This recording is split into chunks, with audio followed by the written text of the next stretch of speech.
Awesome. Yeah, like I said, brother Yusef. That's how I say your name, right? Yusef. Yes, Yeah. Thank you so much for meeting me here on the Prison to Promise podcast, man. Just really yes, impressed, to see another brother who's been formerly incarcerated, who's now mhm, doing, big things in the community. I think your title is CEO, if I'm not yes. mistaken. Yeah, and you're running like I'm not going to even tell you a story. I want you to tell the story. But thanks for joining me here, man. And ultimately, man, just kind of like my opening spiel is that I like to connect or collect stories of people who have been formerly incarcerated, who are now Hmm. post incarcerated and are successful in the community, maybe giving back to the community, maybe, whatever they're doing. You know, Right. I saw your story and that made me want to just grab your story if I could. And so, again, thank you for being here. And my hope is to uh, have somebody hear your story and be inspired by that, and blaze That's the right. Appreciate it. yeah, man. Yeah, absolutely, man. Yeah, I appreciate you inviting me, man. And anything that we can do to give back is worth it. So I feel like even with you having this platform for me to speak on, is a way of giving back. So Indeed. I appreciate you as well. Yes, Thank sir.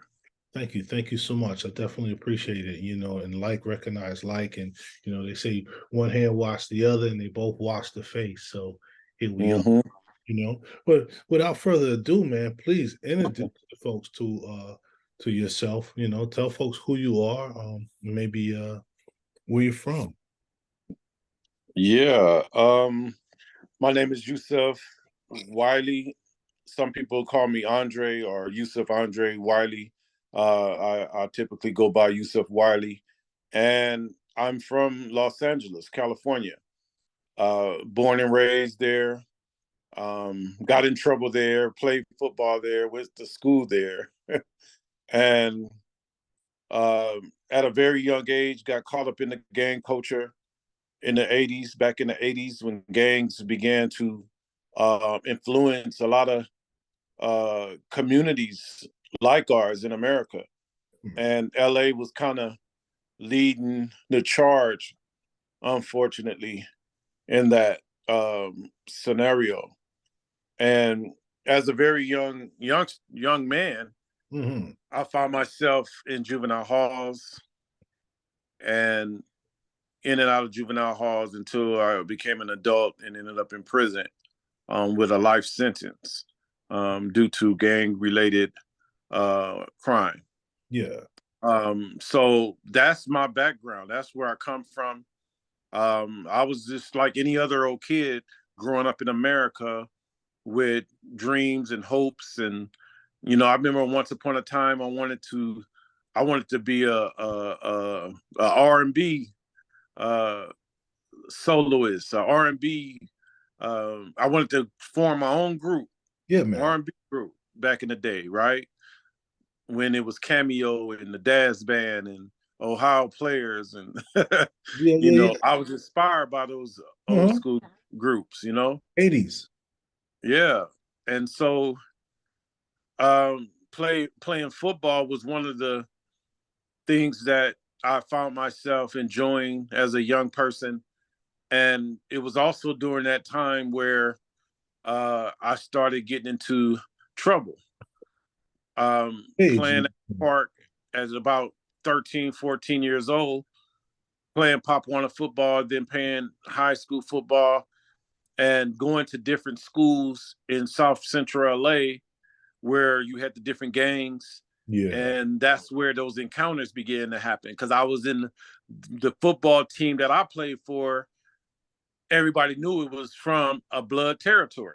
Mm. We were representing in their minds a blood territory, not a school with a mascot, but a school that have a gang element Wow. attached to it, right? Wow. Mm-hmm. And that's what happens, and that's how many of us as young people get caught up in that world Right. because we want to do everything everyone else wants to do, but there's a spin on it. There's some there's something there that attracts outside of what we should be attracted. Yeah, man. And not to mention the fact that we're not really supported by big institutions to do well in those spaces. Yeah. Say more about that. Well, I mean, I think that to begin with, when we look at the football team itself, nothing inspires other than the sport itself. So we go and we play. But Right. then when we get there, we realize we're coming out of pocket for uniforms. We're coming out of pocket for all of this extra fees and whatnot just to even play or make the team. Right. When our parents are already struggling, right, to make ends meet, to take care of us and buy us shoes for school. Right. He said, we gotta buy some cleats too. Cleats too? Come on, man. Yeah, we gotta buy the cleats, we gotta buy everything.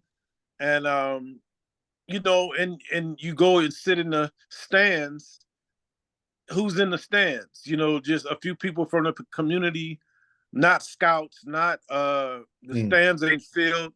Got you. It's in a community where gang violence is taking place. So nobody sees a future. Nobody sees themselves as becoming Tony Dorsett or Eric Dickerson and folks that we looked up to, Jim Browns and the Walter Paytons of our day. So very clear, brother, too. Here's this child, this young athlete who has like promise, but there's nobody coming because of all of the neighborhood. There's nobody checking out his game. And don't nobody want him to transfer to their school in another neighborhood. Because exactly. I think he might bring some of that gang element with him there. Exactly. So for us as a young mind, we look at that scenario, we're having fun, but we're by ourselves. Yeah. We see ourselves as by ourselves. Nobody's here for us. We're by ourselves. Yeah. So once we're done, what are we getting into next? Let's go hang out down the street. Let's go, kick off our uniforms and go hang out somewhere. Let's go find some girls to mess with. Let's go, typical adolescent behavior. Yeah. Right? Not going and let's go to the gym, let's work out, we got membership, or let's go spend some time at our mentor's house and get mentored, things of that nature, right? It's all about get by as you can, and then tomorrow, pray that you're able to do it again, right? Wow, that's heavy. Pray that you can do it again. Yeah. Because it sounds like every day you're struggling. You're just trying to survive. Yeah. You're just struggling every day. And then some of our teammates, I'll give you an example. Some of our teammates, they were coming from further distances. Yeah. And most of the time they had to walk. Yeah. So that means they got to hit one of those main streets where the so-called enemy, as they call it, might be driving down the street and see them walking to football practice and say, oh, there goes some of them dudes, right? And so we hearing that war story. He's just an athlete trying to play ball, trying to go to school, and then he get caught up. Yeah.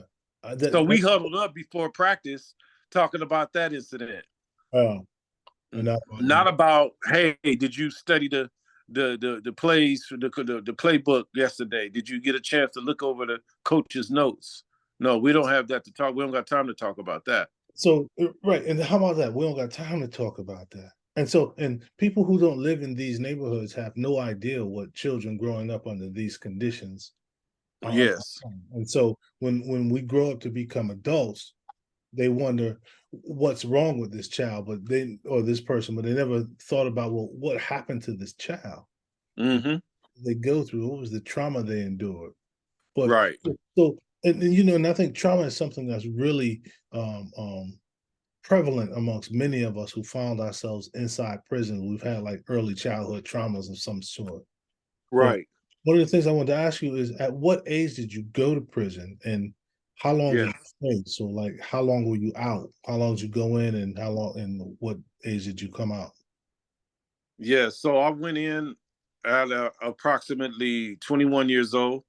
I fought the case from the age of 19 to 21.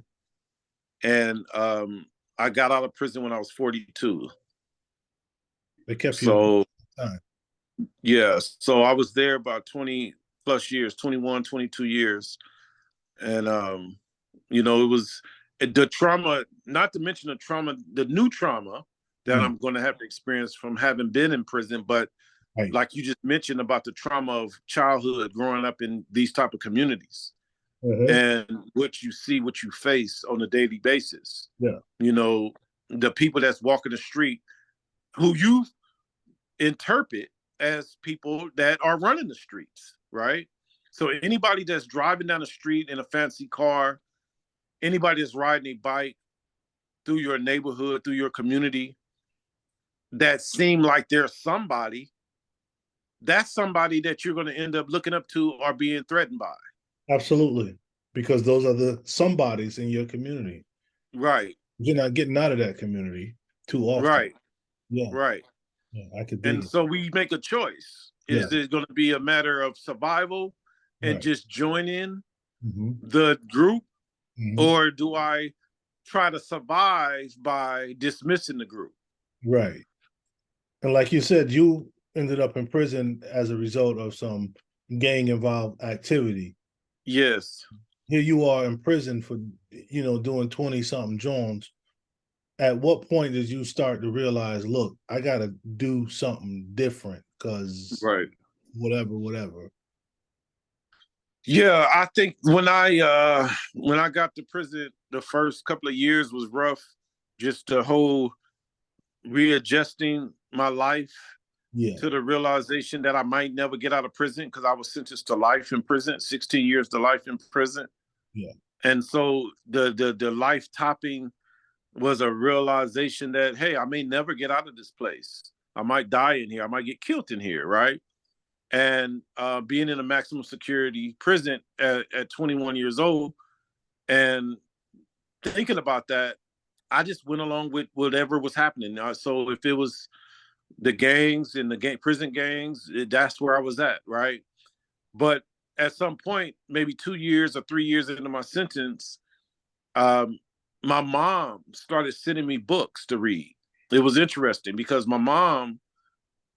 somehow my mom began to communicate to neighbors and to people in the bookstore and to people at her job about my situation. And what it caused was one of her coworkers at her job said, I have a son that's in prison as well, but this is what I do for him. And so my mom jumped on that and began to send me books. And one of the books she sent me was the autobiography of Malcolm X. Ooh, come on. She sent me Before the Mayflower by Lerone Bennett. She sent me The Black Underclass, which highlights the Watts riot and the discrimination and the racism that was happening during that time. And I was like, wow, and I was reading these books, man, and it was opening up my mind. Oh, wow. And I was like, why am I here? If I knew this stuff before I committed my crime, I probably wouldn't be here. Oh, yeah, man. Yeah, man. And what's interesting about that is that's the title of my book, If I Knew Then. My autobiography is called If I Knew Then, right? And that's the reason why I titled it that, because once my mind began to open up, and from reading, I started challenging. So I ended up in solitary confinement because I started challenging the so-called authorities.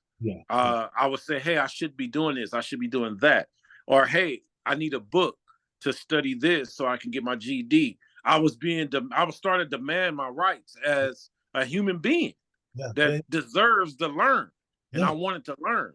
And I found myself in lockup for almost a year in solitary confinement. And it was during that time, That could be harmful. Oh, yeah. It was during that time that I changed, though. It was during that time I literally, I got a letter from my father who didn't write me. It was my mom that typically wrote me. But when I seen this letter come from my dad in prison, I was like, wow, Pop's writing me a letter?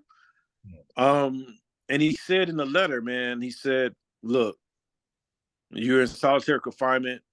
Every time your mom and I try to come visit you, they say you're on some lockdown or you're not able to receive visits. And we're just afraid that you're going to spend the rest of your time in there and not be able to see your parents again alive in free society. Wow. So that something just turned on when I heard that, when I read that, it was just bing. I was like, uh-oh, let me get this right. So like you got hit with a two-piece, and one was like the mom Yeah. books, so she was dropping little seeds on you, Yep. your mind, and then dad Yep. that uppercut letter, Yeah. turn up made you like really think. Yes. So you could see the end. Then you knew there was an end coming to this sentence. Yes. Okay. Yes. So at some point you started to bend the corner. Yes. While you were in the penitentiary, like, and say you started living, a more righteous life, and you stopped doing activity and whatnot. What were you doing during this time then? And like, right. So I immediately went back. As soon as they let me out of solitary confinement, I went back to school, and I got my GED. I was able to get my GED while I was inside, and then I went and took a couple of correspondence courses or college courses. I did business management. I did a little bit of mechanical drawing, which was like drafting back in the day. Learning a little architecture. But I was more focused on the business and building organization, building community. So I was like, how can I do that from in here? So I reached out to my dad again and said, look, Pops, I want to do something. I want to give back to the community. I want to find a way I can help, the youth, to keep the youth from coming to prison like I am, right? And he just followed me all the way, and I just changed my life completely. And that's when I formed my group. It became a self-help group inside the prison, timeless group. And once we created this group, a couple of fellows reached out to me from the outside and said they had my back. And I had folks on the inside saying, look, man, Yusef, you got some real skill when it comes down to workshops. We really want you to facilitate these workshops for us, man. And that's how my organization was built, literally from inside. Yeah, it was literally built from inside, and it started as a self-help support group with 9 modules. Now it's about 12 modules, and later becoming a reentry organization, a homeless service organization, a case management service organization, a workforce organization. It has all these components now where we provide housing, employment, resume development, job coaching, and things of that nature. So how long were you doing this in the penitentiary before you got out? I started in about, I want to say about 2005. Okay. I started about 2005. I got out of prison in 2012. Okay. So I had a good little run, 7-year run maybe, putting it together, preparing for the outside. And once I came home, I had a lot of support from the Silicon Valley community up in the Bay Area, San Francisco Bay Area, who helped me to develop the early infrastructure of my organization, schooling me, mentoring me, saying, hey, do this, do that. And that was it. I was off and running, man, Dope to hear. That's dope to hear. And so talk a little more about what y'all do at Listserv and who y'all serve, maybe what your future hopes are for. So right now, what we're providing, primarily right now we're providing housing services for the homeless population, homeless adults, as well as reentry services for adult males. We do provide some services for homeless families, male and female. And then we also have our case management services. That's for anybody that has problems, any kind of system impacted situation they may find themselves in, and they step into our office. We're trying to help them, whether it's get food stamps, whether it's sign up for SSI, whether it's trying to get some kind of health benefits, health services, driver's license, whatever it is. They can walk in our office, and we got a team that's going to wrap their arms around them and give them what they need. Even if we're not directly giving it to them, we have partnerships with other community members and community organizations that are able to give it to them if we're not able to give it to them directly. So that's where we at, man. And it's actually now we're at a place where we're offering employment. We have about 65 people in our workforce development program where they do a special job. We call it the ambassador program. And then we have additional members that's graduated from that. That's a part of the mainstream of the organization. Who's my VP, my on down to some of my HR folks, Yeah. Directors, etc. Wow. Yeah. This is really impressive, man. Really impressive. And so, if folks wanted to reach out to you, man, say folks who are in Mm-hmm. the Bay Area or folks who are not in the Bay Area who might want to learn more about your story or follow you or ask you to come to workshops or speak or whatever it may be, how can they reach out to you? Yeah, like I said, we started in the Bay. We don't have as much going on in the Bay as we did before, but most of our work has transitioned to LA. So all of our services are currently in Los Angeles. I have the Bay in my background. Just that's Right. kind of like right there because that's where I spent my first 5 years of Right. being home. And but yeah, we're in LA, but folks can reach us at our new line. You can even call our landline. That's area code 661-579-0881, or they could check us out online. You could get a lot of information from our website at www.timelistgroup.org. And we spell that TIMELISTGROUP.org. So time list group, like a list. You're doing time, so get on the list so you can join us, right? So that's kind of like how that word came together. So, man, I keep saying it, man. I'm really impressed by what you guys are doing over there, and I like the Mm-hmm. wordplay. It's real nifty. And so folks, get on the bus, get on the list, get on the time Yes. list. Check out Yep. Yusef Wiley. Check out Yep. the list if you need some help. You know somebody that needs some help. Check him out. Brother did a gang of time. He came out and giving back to the community, y'all. So Yeah. you did it. You can do it too. If your That's son doing time, your daughter doing time, tell them about Brother Yusef. Tell them to listen to this show. mm-hmm. Right? That's right. Brother Yusef. One last question for you, man. Yes. If there was a young person out there, and not even just a young person, anybody for that matter, who's doing time and they looking at the door, they see the light, they getting ready to get out. So Mm-hmm. what's some words of wisdom you got for them? Yeah, man. Well, the first thing I would say, man, is I would tell a young man like that is that they not alone, that it's people that got their back. You just got to know where they at.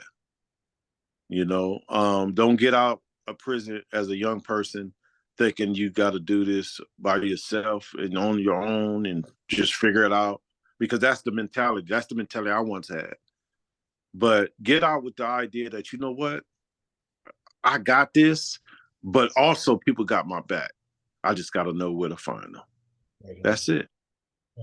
And that's a heavy piece too to drop, man. I Mm-hmm. said I'm getting ready to wrap this up, but you keep dropping stuff to build on. I could see me and you sitting down having a beer together, just chopping it up, some coffee, or whatever, you know. But twice you talked about having support, Yes. someone having your back, the right group of people having your back. Because at one point you had people that had your back, but Mm-hmm. they weren't necessarily the right people to get you to Right. now. They got you Yeah. somewhere else. They were the right people to get you to prison, but not the right Right. people to where you are now. And so Right.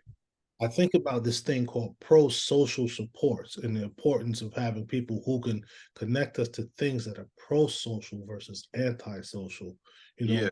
out of prison. Those things that can help us add on to life and then help other people add on to life. So I just appreciate hearing that, brother. You know, Yeah. and then I just want to close it off with talking about how working together reminds me of how ants work together, Mm-hmm.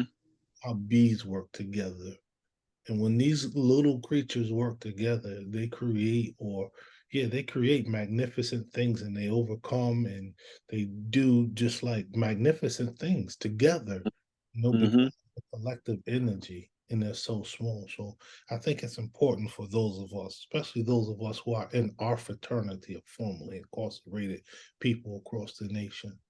Hmm. Hmm. Yeah, there's somebody out there. Absolutely, man. And I just would say, I'm taking this on the road now, man. I'm asking that folks need me to come out to their organization, come out to their event or conference to speak to a group of folks. I'm available, and they can find me on my website, ywspeaks.com. And if they want to reserve me and have me come out and speak to a group of folks. I speak to employers, I speak to other organizations, college students, young people, etc., just to get people inspired and understand that there is life at the end of the tunnel. Yeah, Not man. just life at the Right. end of the tunnel, you Yes. know. Yeah, man. And yo, man, before we get out of here, talk about your book. Yeah, so my book is an autobiography. It's called If I Knew Then. And like I mentioned earlier, why I named it that. So you can find that book on Amazon. If I Knew Then by Yusef Wiley, and it's essentially my autobiography of Right. my life of being a youngster and growing up, born and raised in South Central Los Angeles, and ending up in prison and getting out now and becoming successful. Uh, I think that book, it has some pictures, some illustrations in there from my life growing up in South Central LA, and I encourage folks to get the book. And I'm actually going to be working on a second book about just surviving out here Yeah. and having a plan Yeah. to to build and grow. Yeah. So that's my next move. Right on, man. Yeah, y'all Yeah, heard this. If I Knew Then. yeah, That's his book, and he's coming up with another book. And again, man, you said something else, having that plan, yeah, and people coming out of prison, important to have that plan. yes, Even yes, if you're not getting out of prison, still have a plan. Without a plan, it's hard to succeed. You know, yes. it's like saying trying to go from LA to Buffalo without a Hmm. without a map. How you gonna get there? Yeah, yeah. You never get to Buffalo. You might get there, but it's gonna take you a hell of a long time. Right. Get your plan, get your map. Yo, Yeah. with that, brother Yusef, Yeah. are there any last words you have? No last words other than, man, we got this and we just got to keep going. Right on, You know. y'all. Right on. Yep. Power to Yep. you. Brother Yep. Yusef, we're gonna call it a wrap then. Thank you so much, Thank man. you, bro. Yeah. Appreciate you. Yep. Absolutely, man. Hey, Yeah. brother, before you go, when you get a chance, I emailed you, so use that email. And when you get a chance, maybe send me a short bio, and maybe a headshot. I don't need it anytime soon. You can send it after Thanksgiving, but Okay. chance you can send it to me. Well, bye on the headshot. I got you. All right, Right brother. on. So Yep. thanks again, man. I appreciate you. Yep. Appreciate you. Thank you. Peace. Blessings. Blessings.